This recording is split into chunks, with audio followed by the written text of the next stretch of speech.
He said it like a number you brag about, not a number that haunts you. More than 100 men killed. Not in one battle, not in a single charge, but over the slow, dirty stretch of a civil war where the line between soldier and murderer could vanish in a single night ride. And then the war ended. The flags changed. The uniforms went quiet. And the United States Army put him on trial anyway. His name was Samuel Champ Ferguson, a Confederate guerrilla from the violent border country where Tennessee and Kentucky blur together. And in 1865, he was already a living rumor, one of those names people said softly. Like you say, fire when the room is dark. The hook in his story isn't just the body count claim. It's that he tried to wrap that claim in the word duty, as if the war itself could authorize whatever he felt like doing to whoever he chose. If you want to understand why his trial mattered, you have to understand where he lived and how that part of the Civil War worked. In the great battles, armies move by orders, lines form, artillery speaks, and casualties become columns in reports. In the borderlands, war is personal. War is neighbors. War is a knock at the door after midnight, the sound of hooves leaving before daylight. A body found near a creek with no easy explanation except the name everybody's afraid to say. The Upper Cumberland and the Southern Kentucky hills were a world built for ambush, wooded ridges. Narrow roads, hidden hollows, farms scattered far enough apart that help could be hours away. In that terrain, regular armies could march through, but they couldn't control everything that happened after they passed. That's where guerrillas lived on both sides. Unionist irregulars, Confederate irregulars, men who could disappear into the same landscape they grew up in. Ferguson rose out of that. He wasn't the kind of Confederate most Americans picture. Not a general on a horse framed by flags, but a man who understood that fear is a weapon and that the easiest way to control a county is to make everyone believe you might show up. His band operated like a moving threat, striking small Union detachments, targeting local Unionists, punishing people not just for what they did, but for what they represented. In such a war, loyalty becomes a death sentence. You don't just oppose an army, you betray someone's neighbor. Ferguson's reputation grew in that atmosphere because reputation does half the work for you. People surrender faster if they think you execute prisoners. People stay quiet if they think you shoot informers. People hesitate to enlist if they think you hunt them at home. Whether every rumor was true almost didn't matter because rumors change behavior. That's how he became a power in the shadows of a bigger conflict. But the Civil War didn't stay locked in the old patterns. By 1864, the war's meaning was shifting. The Union was using more black troops, and the violence in some contested regions hardened into something uglier than combat, a kind of killing, meant to erase the person, not defeat the enemy. That's where Ferguson's name collided with an event that would follow him into court, Saltville. In October 1864, fighting around Saltville, Virginia, involved Union forces that included U.S. colored troops, and later accounts described wounded and captured men attacked after the main fighting, in conditions where they could not defend themselves. That allegation, killing after the battle, killing the helpless, was poison in any era, because it drags war out of the realm of two sides shooting and into the realm of execution. Ferguson would deny and contest elements of it. His defenders would insist enemies exaggerated or lied. But the very existence of multiple testimonies tied to post-battle killings created a narrative that could not be shrugged off as ordinary wartime violence. Then came 1865. Confederate armies collapsed, surrenders spread like weather, and men like Ferguson faced a reality they weren't built for: the return of centralized authority. Guerrilla power exists in gaps. When the gap closes, the guerrilla must either disappear completely or answer for what he did inside it. Ferguson tried to return home and live as if the chaos had been erased by surrender. But the Union Army had occupied the region, Unionist neighbors had long memories, and survivors had names. He was arrested and taken to Nashville, where the United States did something rare and deliberate. It chose to try him before a military commission, not as a typical enemy soldier, but as a man accused of murder under the laws of war. The strategy behind that decision was clear, even if the politics were complicated. If the government treated every guerrilla as a normal combatant, it would send a message that killing prisoners and civilians could be washed clean by surrender. If it treated at least some guerrillas as criminals, it could draw a boundary and warn others that the war's end didn't erase everything. Ferguson's case became that boundary. The charges weren't vague. They were specific killings. 53 counts, 53 individual allegations, pinned to dates and names. Designed to rip away the cover of it was just war. And once you force a man to answer death by death, you strip him of the myth that protects him. That's what Ferguson walked into. Not the glory of battlefield legality, but the cold arithmetic of accountability. The war that allowed him to thrive was over, and now he had to convince a courtroom that everything he did belonged to combat. Not to execution, not to vendetta, not to terror. And as witnesses began to take the stand, the question at the center of his story sharpened into something the entire post-war country needed answered. When a civil war turns into neighbor hunting, who gets to claim the shield of being a soldier and who doesn't? The trial's power wasn't in dramatic speeches. It was in the way it forced chaos into structure. Guerrilla war is a fog. Stories overlap, loyalties twist, witnesses are afraid, and even truth can sound like rumor because the violence happens in unmarked places. A military commission doesn't remove the fog, but it cuts lanes through it. The prosecution did not argue that Ferguson was generally violent. It tried to prove that he committed specific unlawful killings, men shot after surrender, men executed when wounded, civilians targeted because of Unionist sympathies. That's how a government draws a line. It doesn't condemn a cause, it condemns acts. Ferguson's defense leaned on a counterline just as simple. He said he had been a Confederate officer acting under Confederate authority, and therefore his killings were acts of war. In other words, he tried to wear a uniform as legal armor. That battle identity versus legality played out across witness testimony. People from the Upper Cumberland took the stand and described raids and killings that didn't look like combat. They described the kind of violence that happens when a man is controlled, not when he is fighting. A soldier killed in battle is one thing. A prisoner shot on a road is another. The commission's focus on particulars turned Ferguson's reputation against him. For years, fear had magnified his name. Now, it put a spotlight on him. Stories of his boast claiming over 100 kills became part of the portrait of a man who treated death as scorekeeping. Even if the number was exaggerated, the attitude mattered, because the law of war is not only about whether an enemy dies, it is about conditions. Killing in combat is not the same as killing when the victim is helpless. The defense tried to undermine witnesses by pointing out what any historian knows is true about border wars. Grudges run deep. Accusations can be weaponized, and irregular violence is often reciprocal. Unionist guerrillas were brutal too. Some men on the Union side committed their own atrocities, and the region's hatred could distort memory. Ferguson's supporters insisted he was being singled out because he was effective, because he was feared, because glory and guilt can look similar when the war is partisan. The commission did not deny that the borderlands were violent. It narrowed the question. Even if other men were guilty, was Ferguson guilty of these murders? The prosecution assembled testimony that described patterns, attacks on Unionist civilians, killings that occurred after capture, and behavior that suggested deliberate execution rather than necessity. This is where the war excuse collapses in a courtroom. War explains violence. It doesn't automatically justify every form of violence. The most toxic element was the allegation of post-battle killings at Saltville by late 1864. The presence of black Union soldiers in combat triggered a stronger and uglier kind of hatred in certain Confederate elements. And accounts from Saltville included claims that wounded men, including U.S.-colored troops, were attacked after the battle while incapacitated.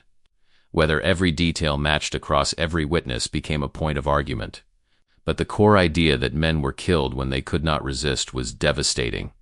It didn't require an elaborate legal theory to understand.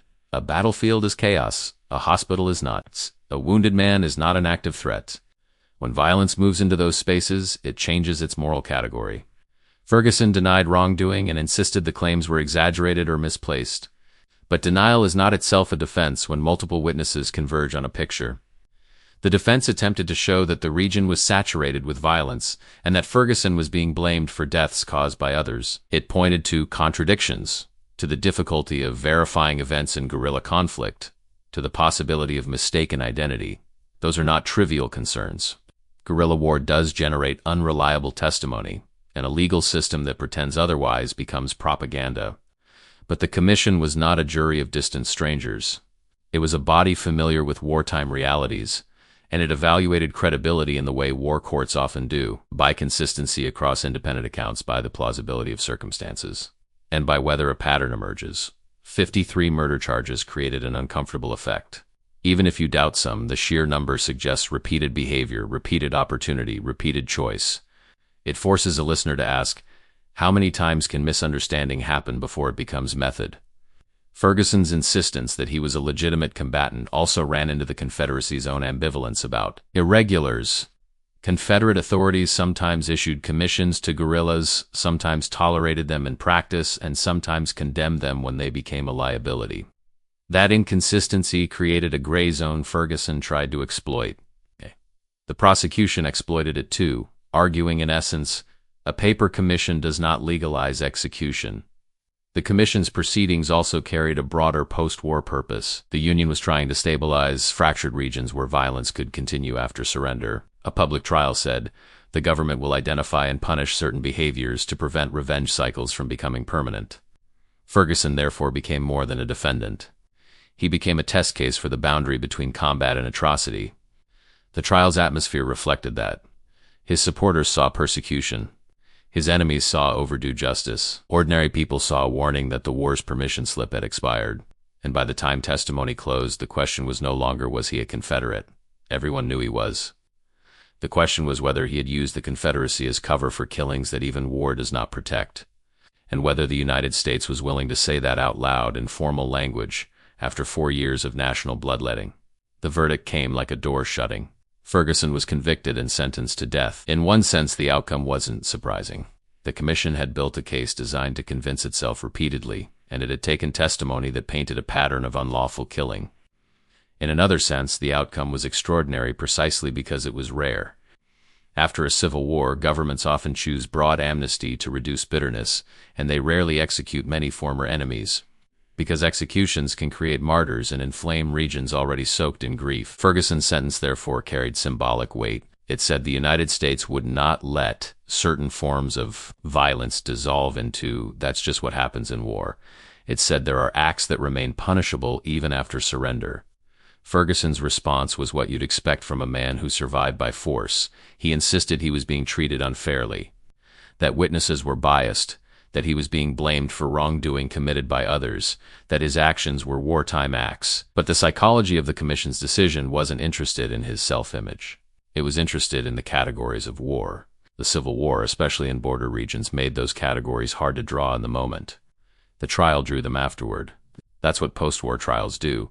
They compress messy reality into legal naming: soldier, guerrilla, murderer. The government effectively chose the harshest naming it believed it could justify. The most chilling aspect was how the trial turned local violence into a national lesson. Border guerrilla killings often disappear into regional memory. Ferguson's trial dragged them into a courthouse and attached them to dates, victims, and procedures. That process worked like an inversion of fear. Guerrillas thrive on anonymity and the inability of victims to seek safe justice. A trial replaces the night raid with daylight narrative. Every witness statement reasserted something. Ferguson's world had denied that victims had names and deaths had meaning beyond intimidation. The legal machinery also exposed the structure of guerrilla power. Guerrillas do not win by holding territory. They win by making the enemy feel unsafe everywhere, especially at home. That requires selective violence skilling, not just soldiers but symbols. The outspoken unionist, the local guide, the man rumored to be an informer. Killing such figures is a message to 10 others. The trial, by focusing on individual deaths, revealed that selective logic. It made the implicit explicit. It said you weren't only fighting, you were broadcasting. That is why the commission treated certain killings, especially those after capture or involving wounded men, as central. Those acts are not necessary to defeat an armed opponent. They are necessary only to enforce fear. That is the definition of terror, even if the word wasn't used in 1865 the way modern audiences might use it. Ferguson became a case study in how civil war corrodes moral boundaries when the state's control weakens.